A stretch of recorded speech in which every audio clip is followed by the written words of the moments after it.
कहाँ से इब्तिदा करूँ, कहाँ पे इंतहा करूँ, कहाँ से इब्तिदा करूँ, कहाँ पे इंतहा करूँ, कहाँ से लाऊं जुबां या रब, कैसे तेरी सना करूँ। मेरी सोच है महदूद सी, मेरे कलम में इतनी सकत नहीं। मेरी सोच है महदूद सी, मेरे कलम में इतनी सकत नहीं कि तेरी बड़ाई बयां करूं, फिर उस बयां से वफा करूं। अब आप हजरात के सामने तशरीफ लाते हैं हमदे बारी ताला पेश करने के लिए हाफिज अबू बकर साहिब कि वो माइक पर तशरीफ लाए और हमदे बारी ताला से महफिल की रौनक को दोबारा फरमाएं।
सजदों में तेरी ही हमदो सना, मेरा कोई नहीं अल्लाह तेरे सिवा।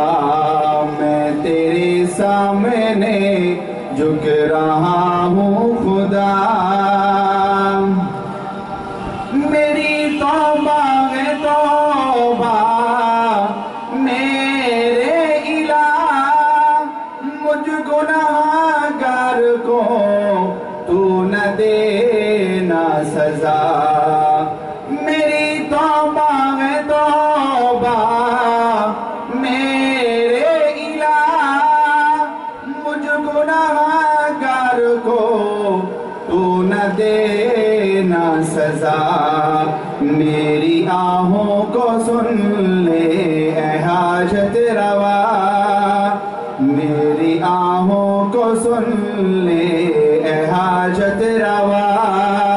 मेरा कोई नहीं अल्लाह तेरे सिवा, मैं तेरे सामने झुक रहा हूँ खुदा। मेरा कोई नहीं अल्लाह तेरे सिवा।